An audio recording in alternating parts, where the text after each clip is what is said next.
ETV YouTube ఛానల్స్లో మీ వ్యాపార ప్రకటనల కోసం ఈ నంబర్కి కాల్ చేయండి.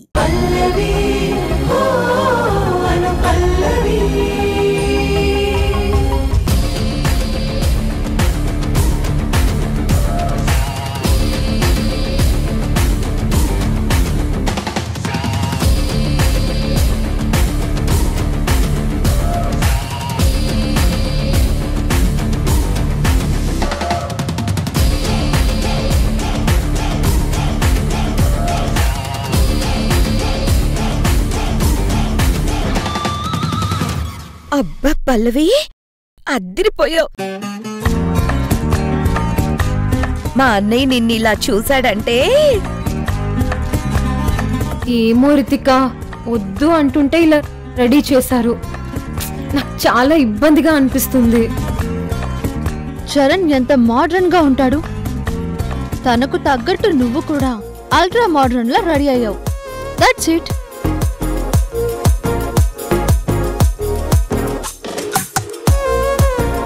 నువ్వు అనవసరమైన థాట్స్ పెట్టుకోక పల్లవి.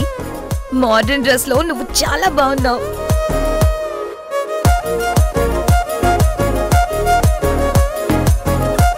పల్లవి, చరణ్ డిస్టర్బ్డ్ గా ఉన్నాడు కదా, నువ్వు ఇలా కనిపించగానే థ్రిల్ ఫీల్ అవుతాడు.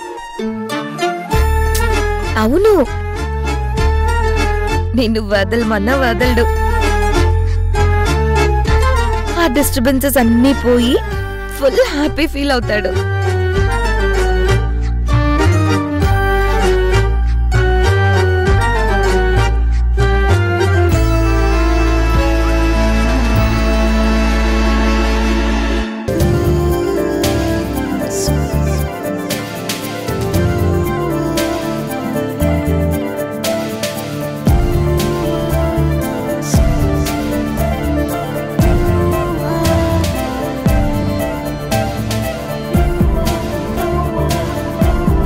సరేనా?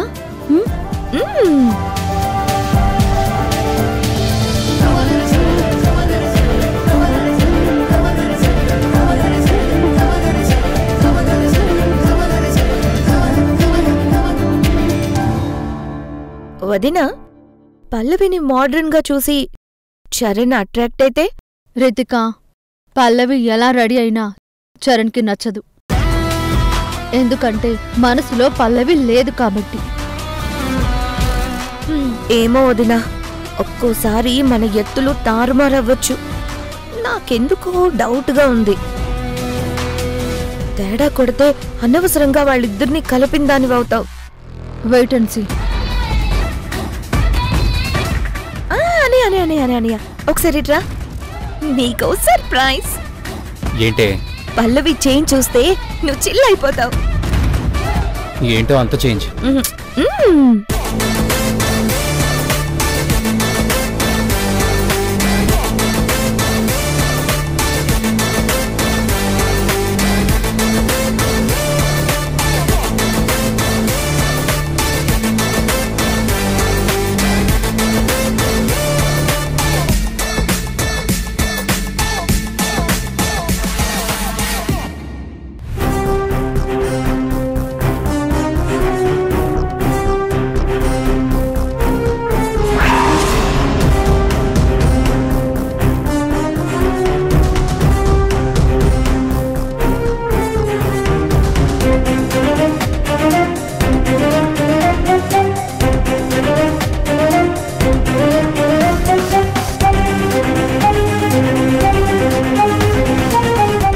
వదిరా వదిరా వదిరా వదిరా వదిరా.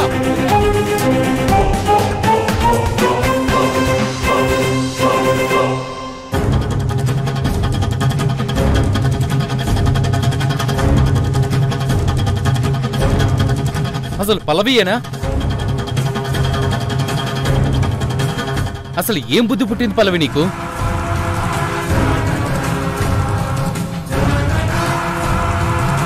ఏంటి అవతారం? అసలు ఎందుకలా తయారయ్యావు? చరణ్, నీకు నచ్చలేదా?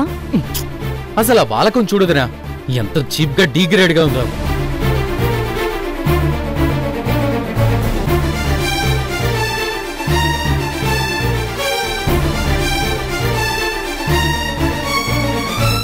మోడర్న్ గా ఉండడం అందరికీ సెట్ కాదు.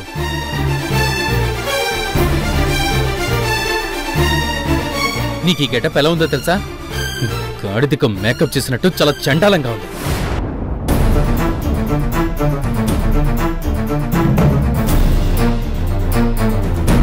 చరణ్, ఎందుకంత కోపం? ఇప్పుడు ఏమైందని? ఏమవటం ఏంటోదినా? ఇంట్లో డ్రెస్సింగ్ టేబుల్ ఉంది కదా, ఆ మాత్రం చూసుకోలేదా?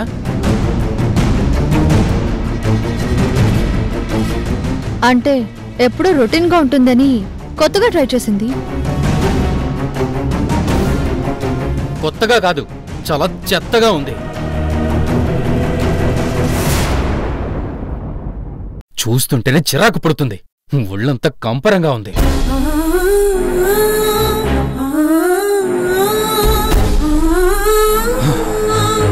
ఉన్న మనశ్శాంతి కూడా పోయింది. నీకో దన్నం పల్లవి, సూట్ కాని పనులు దయచేసి చెయ్యకు.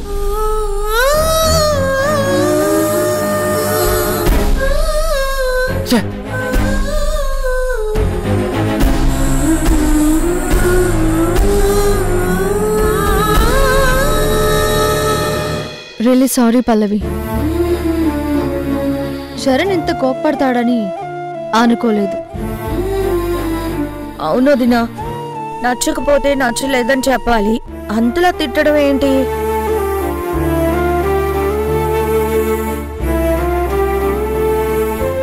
Ritika, Charan modern art director. ఎవరికి ఏ గెటప్ సెట్ అవుతుందో ఠక్కున చెప్పేస్తాడు.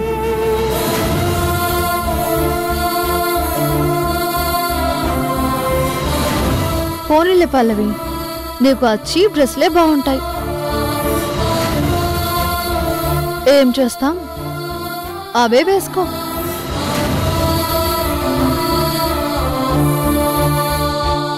అవును దినా, భర్తకి నచ్చినట్టే కదా భార్య ఉండాలి.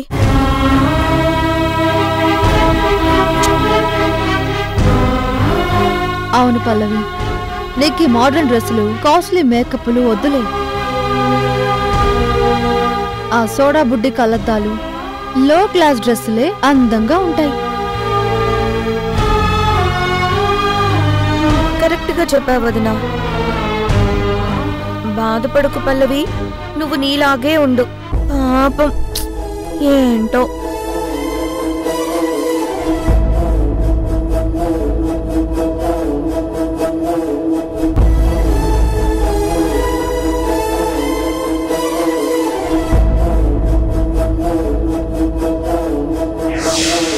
కొత్తగా కాదు, చాలా చెత్తగా ఉంది.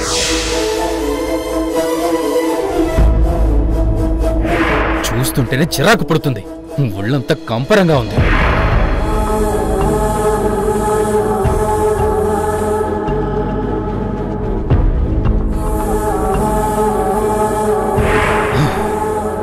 ఉన్న మనశ్శాంతి కూడా పోయింది. నీకో దన్నం పల్లవి, సూట్ కాని పనులు దయచేసి చెయ్యకు.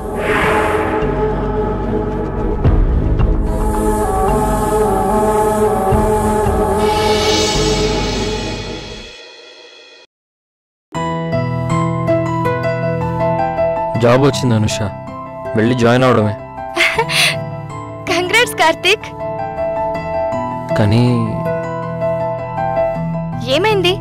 ముందు 2 lakhs కట్టమంటున్నారు, అప్పుడే కన్ఫర్మ్ చేస్తామంటున్నారు. అదేంటి, నువ్వు కష్టపడి ఇంటర్వ్యూ ఫేస్ చేసావు, సెలెక్ట్ అయ్యావు. ఎంత కష్టపడి ఇంటర్వ్యూ ఫేస్ చేసినా 2 లక్షలు కట్టకపోతే జాబ్ రానట్టే.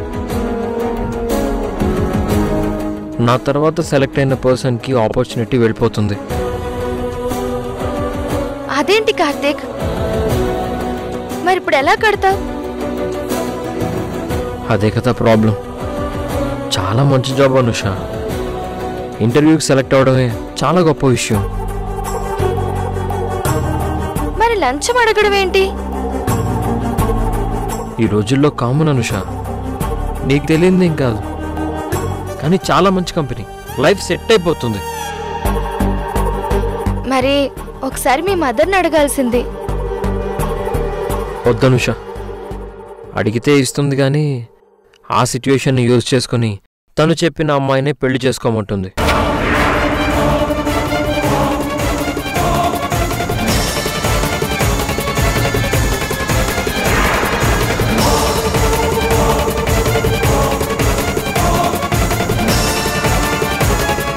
అందుకే అడగలేదు. నాకు తెలిసిన మిగిలిన వాళ్ళందరి దగ్గర ట్రై చేశాను అనుష, కానీ వర్కౌట్ అవ్వలేదు. నాకున్న చివరి హోప్ నువ్వే అనుష. కానీ ఇప్పటికిప్పుడు అంటే నేను మాత్రం ఎలా అరేంజ్ చేయగలను?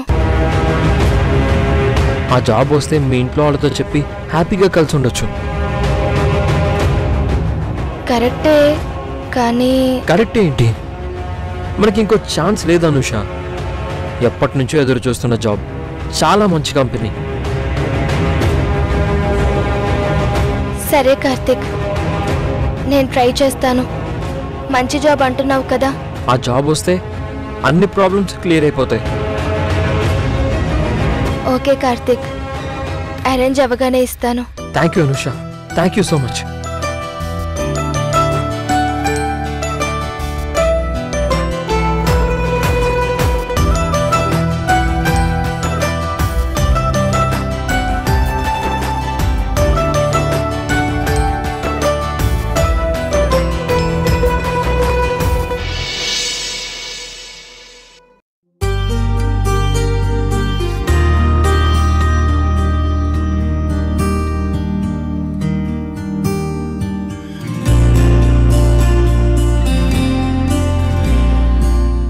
అమ్మా పల్లవి,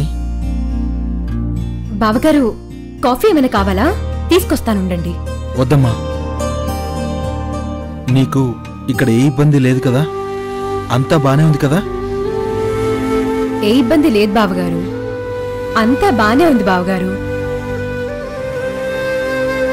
పెళ్ళయ్యి ఆడపిల్ల అత్తారింటికి రావడం అంటే పుట్టి పెరిగిన మనుషుల్ని వదిలేసి కొత్త మనుషుల మధ్యకొచ్చి బతకడం.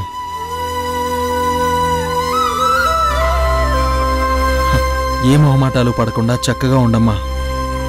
నీకు ఏ ఇబ్బంది వచ్చినా నాతో చెప్పు. నన్ను మీ మావయ్య అనుకోమ్మా, నన్ను మీ మావయ్య అనుకోమ్మా, నన్ను మీ మావయ్య అనుకోమ్మా, నన్ను మీ మావయ్య.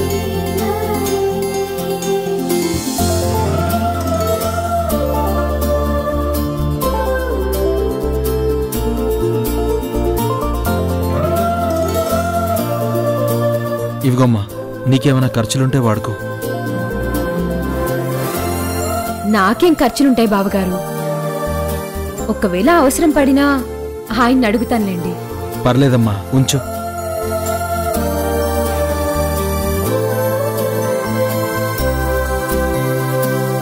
ఇది నీ ఇల్లు. నువ్వు సంతోషంగా ఉండి చరణ్ని సంతోషంగా చూసుకో. ఇద్దరూ చక్కగా ఉండండి.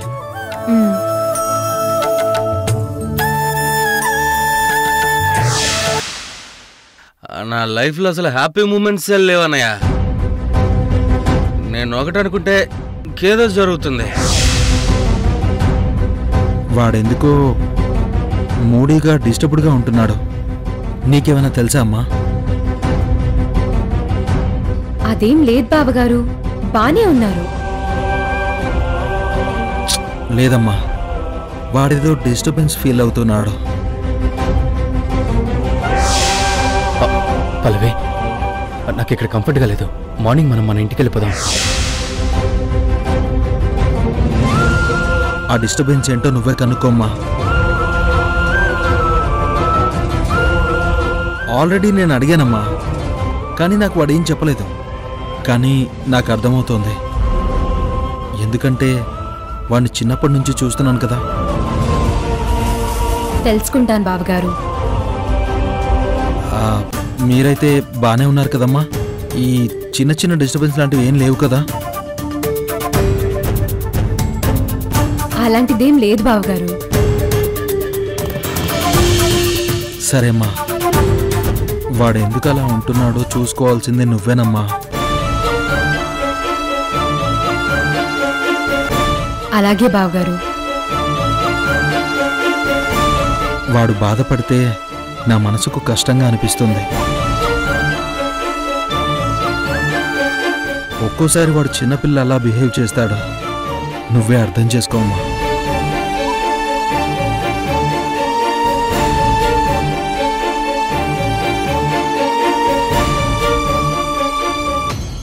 ఇది నీ ఇల్లు అన్నట్టు నీకు నచ్చినట్టుగా ఉండమ్మా. ఇంకొకటి, మాన్సీ నిన్నేమైనా అన్నా పెద్దగా పట్టించుకోకు. అలాంటిదేం లేదు బావగారు. అది నీ సంస్కారం అమ్మా. తన గురించి నాకు పూర్తిగా తెలుసు. కాస్త దుడుకు స్వభావం, వెంటనే ఎదుటి వాళ్ళని మాటనేస్తుంది. నువ్వు అవేం పట్టించుకోవద్దని ముందుగానే చెప్తున్నాను. నువ్వు హర్ట్ అవ్వకూడదనే అమ్మా. తనేమీ అనదు. ఒకవేళ అన్నా నేను అడ్జస్ట్ అవుతాను బావగారు. మంచిదమ్మా. తన స్టేటస్ వేరు, మిడిల్ క్లాస్ చీప్ అని ఏదేదో నోటికొచ్చినట్టు అనేస్తుంది. అది తన తెలియనితనం. ఛాలెంజ్ చేసి నాతో గెలవలేవు. నాతో ఛాలెంజ్ చేసినోళ్ళే ఉండరు. ఏయ్, నీ రేంజ్కి నా ఇంటి గేట్ దాటి రాలేవు. అలాంటిది నువ్వేంటే నన్ను చేసేది? మిడిల్ క్లాస్ గొప్పతనం తనకి తెలీదు. వాళ్ల కష్టాలతో సముద్రాన్నే ఈదొచ్చు. అంత అనుభవాన్ని నేర్పే జీవితాలు మిడిల్ క్లాస్ లైఫ్లంటే. ఆ ఎక్స్పీరియన్స్తో ఎలాంటి సిచ్యువేషన్ అయినా ఫేస్ చేసే ధైర్యం వస్తుంది. ఇదంతా ఎందుకు చెప్తున్నానో నీకు అర్థమైంది కదమ్మా.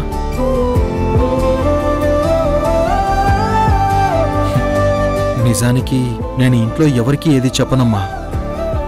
కాకపోతే నేను చూస్తే నా మనసుకి దగ్గరగా సొంత తోబుట్టులా అనిపించావు. అందుకే చెప్తున్నాను.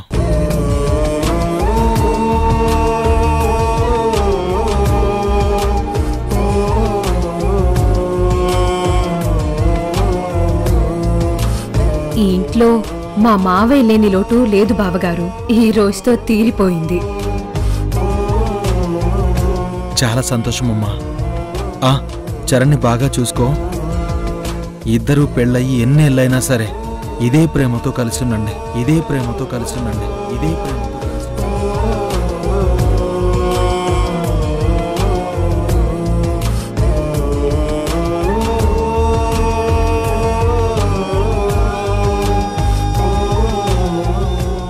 బావగారి సంస్కారానికి ఆ మాన్సి పొగరుకి ఏ మాత్రం పోలిక లేదు. నక్కకి నాగలోకానికి ఉన్నంత తేడా ఉంది. వాడెందుకో మూడీగా డిస్టర్బ్డ్గా ఉంటున్నాడు. ఇంతకీ ఈయన డిస్టర్బ్గా ఉండడం ఏంటి? ఏమై ఉంటుంది?